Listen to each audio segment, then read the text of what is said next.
Bangladesh premier league BPL এর উদ্বোধনী ম্যাচে চমকপ্রদ জয় দিয়ে টুর্নামেন্ট শুরু করেছে রাজশাহী ওয়ারিয়র্স। স্বাগতিক সিলেট টাইটান্সকে ৮ উইকেটে হারিয়ে আত্মবিশ্বাসী সূচনা করেছে রাজশাহী। অপরাজিত সেঞ্চুরিতে ম্যাচের নায়ক অধিনায়ক নাজমুল হোসেন শান্ত। সিলেটের দেয়া ১৯১ রানের লক্ষ্যতারায় নেমে রাজশাহী ২ উইকেট হারিয়ে এবং হাতে ২ বল রেখেই জয় নিশ্চিত করে। শান্ত ৬০ বলে ১০১ রান করে অপরাজিত থাকেন। তার সঙ্গে অনবদ্য জুটিতে ৫১ রানে অপরাজিত থাকেন মুশফিকুর রহিম। লক্ষ্যতারায় শুরুটা ভালো হয়নি রাজশাহীর। ইনিংসের তৃতীয় ওভারেই আউট হন তানজিদ হাসান তামিম। খালেদ আহমেদের শর্ট ডেলিভারিতে পুল করতে গিয়ে মিডনে হজরতুল্লাহ জাজাইয়ের হাতে ক্যাচ দেন তিনি। এরপর শান্ত ও সাহিবজাদা ফারহান ইনিংস গড়ার চেষ্টা করেন, তবে দ্রুত রান তুলতে গিয়ে ফারহান আউট হন মেহেদী হাসান মিরাজের বলে। এরপর শান্ত ও মুশফিক ধীরে ধীরে নিশ্চিতভাবে ম্যাচ নিজেদের নিয়ন্ত্রণে নেন। ৩৬ বলে 50 পূর্ণ করা শান্ত ৫০-এর পর গতি বাড়ান।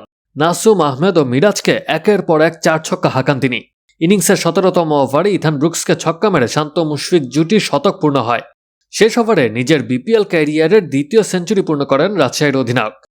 এর আগে টস হেরে ব্যাট করতে নেমে সিলেট ভালো শুরু পায় রনি তালুকদার ও সায়েম আইয়ুবের ব্যাটে, তবে এই জুটি ভাঙেন বিনুরা ফার্নান্দো। পাওয়ার প্লে শেষে সন্দীপ লামিচানে জাজাই ও রনিকে ফিরিয়ে ম্যাচে রাজশাহীকে ফেরান। এরপর পারভেজ হোসেন ইমন ও আফিফ হোসেন জুটি করে সিলেটকে বড় সংগ্রহ এনে দেন।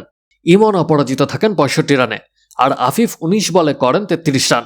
রাজশাহীর হয়ে ২টি উইকেট পেয়েছিলেন লামিচানে।